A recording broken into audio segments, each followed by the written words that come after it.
முதலமைச்சர் திரு ஸ்டாலின் அவர்கள் அவை மாண்பை சீர்குலைத்திட்டோமா? அவை மாண்பை அதிமுக சட்டமன்றம் சீர்குலைச்சிட்டோமா? அறவழியில யார் அந்த சார் என்ற வாசகத்தை நாங்க அணிஞ்சிட்டு போனா எப்படி அவை மாண்பை நாங்க சீர்குலைக்க முடியும்? சொல்லுங்க பார்க்கலாம்.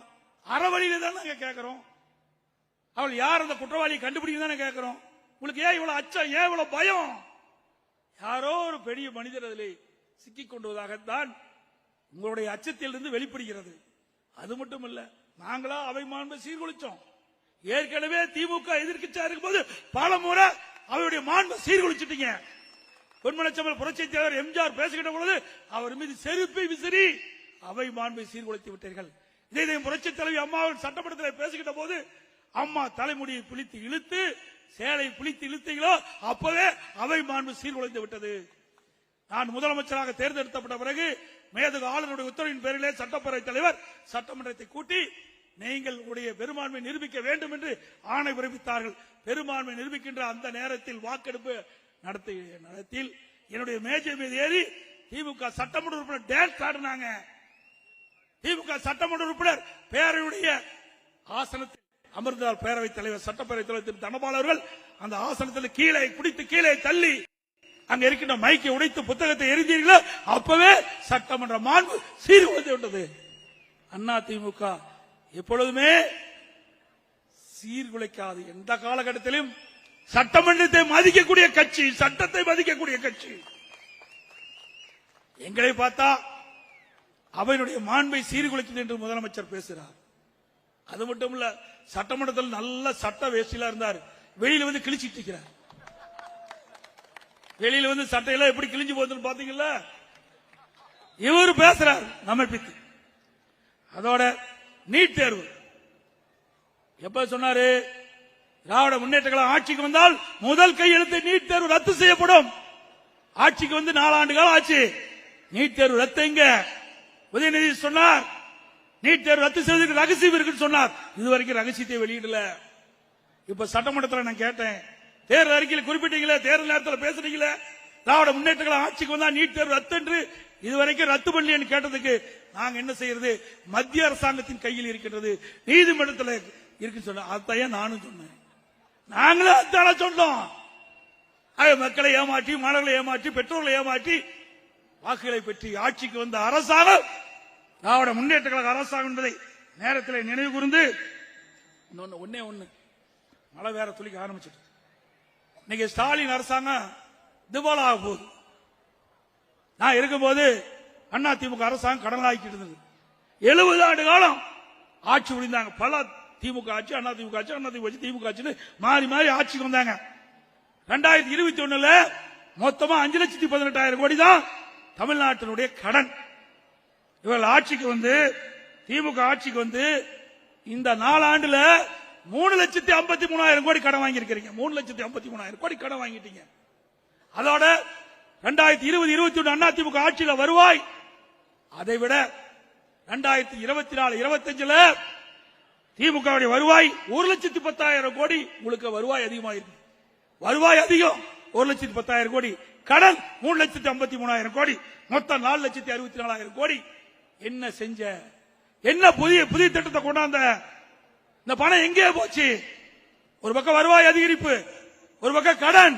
புதிய திட்டம் இல்ல, மூலதன செலவு இல்ல, எப்படி கடனை திருப்பி செலுத்த முடியும்? கேள்வி கேட்ட சட்டமன்றத்தில் பதில் இல்ல. மூலதன செலவு இருந்தால் வருவாய் வந்தால் கடனை திருப்பி செலுத்த முடியும். வருவாய் செலவு அதிகம். உடனே நிதியமைச்சர் எந்திரிச்சு சொன்னார், நாங்க 1000 ரூபாய் கொடுக்கிறோம். சரி 1000 ரூபாய் கொடு. வருஷத்துக்கு எவ்வளவு? 15,000 கோடி கொடுக்கிறேன். மீதி பணம் எங்க போச்சு? 1,10,000 கோடி. அதிமுக ஆட்சி இருந்ததை விட கூடுதலான வருமானம் 1,10,000 கோடி உங்களுக்கு ஆண்டு வருது. அதுல 15,000 கோடி தள்ளு. அகவலப்படி அதுக்கு ஒரு 10,000 கோடி தள்ளு. 25,000 கோடி போனாலும் மீதி பணம் இருக்குது இல்ல? அந்த வருவாயிலேயே மீதி பணம் இருக்குது. ஏன் கடன் வாங்குற? என்ன புதிய திட்டத்தை கொண்டாந்த? புதிய கல்லூரி கொண்டாந்தையா? புதிய மாவட்டத்தை உருவாக்கி 6 மாவட்டத்தில் உருவாக்கி தந்தேன். நான் முதலமைச்சர் இருந்த பொழுது 6 புதிய மாவட்டத்தை உருவாக்கி காட்டினேன். எத்தனை கல்லூரி சொன்ன பட்டியலிட்டு, எத்தனை கோட்டம், எத்தனை தாலுகா, எத்தனை இன்னைக்கு கிராமப்புறத்தில் இருக்கிற மக்களுக்கு சிகிச்சை அளிப்பதற்காக ஆரம்ப சுகாதார நிலையம் நிறைய கொடுத்தோம், நிறைய கட்டிடம் கொடுத்த, கால்நடை மருத்துவம், இப்படி பல திட்டத்தை கொண்டாந்தோம். அவ்வளவு இருந்தும் குறைந்த செலவு தான். அதிமுக ஆட்சியில் பாத்தீங்கன்னா 5,18,000 கோடி 2020-21 அதுல 1,14,000 கோடி திமுக கடன் வாங்கிட்டு போயிட்டான். 2011 நம்ம ஆட்சிக்கு வரும்போது 1,14,000 கோடி திமுக ஆட்சியில இருந்து விலகின்ற பொழுது அம்மா 1,14,000 கடன்ல ஆட்சி துவங்குறாங்க.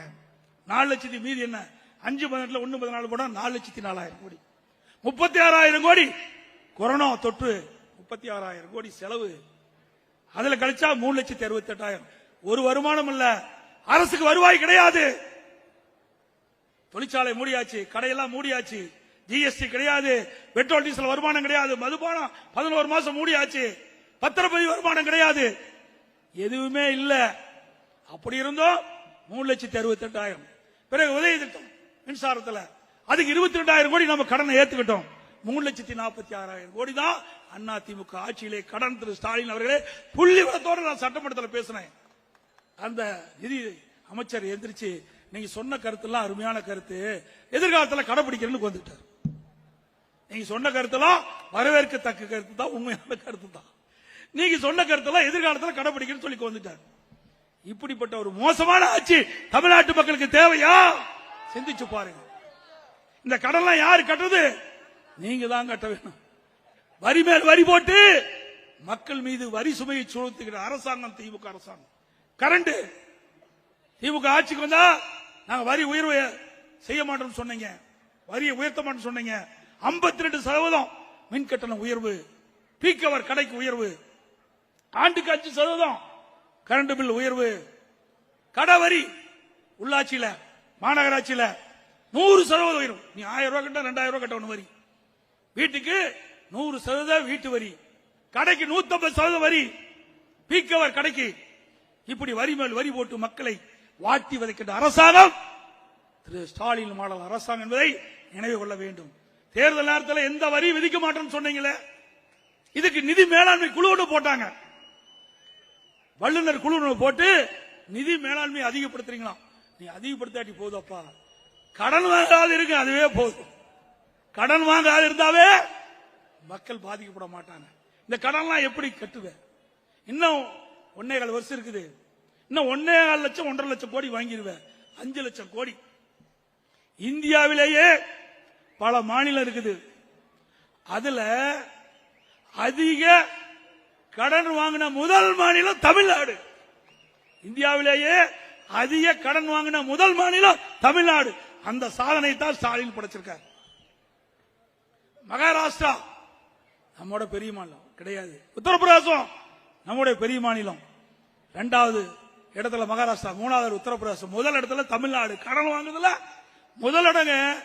உடனே ஸ்டாலின் அரசாங்க நிதியமைச்சர் சொல்றாரு, கடன் வாங்குறதுக்கு தகுதி இருக்குதான். ஏன் கடன் வாங்கின யாரையா கட்டுறது? இன்னும் 1.5 வருஷம் நீ போயிருவ. அடுத்த ஆட்சி அதிமுக ஆட்சி வரும்போது எப்படி இந்த கடனை கட்டுறது? கடனை எப்படி திருத்துன்னு சொல்றது?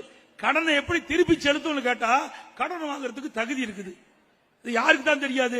இங்க இருக்கிறீங்க யார் முதலமைச்சராலும் கடன் வாங்கலாம். நீ ஒன்னும் முதலமைச்சர் இருக்க வேண்டிய அவசியமே இல்ல. கடன் வாங்கி அரசாங்கத்தை நடத்துவதற்கு யார் வேணாலும் வரலாம். அதுக்கு ஒரு முதலமைச்சர் தேவையில்லை.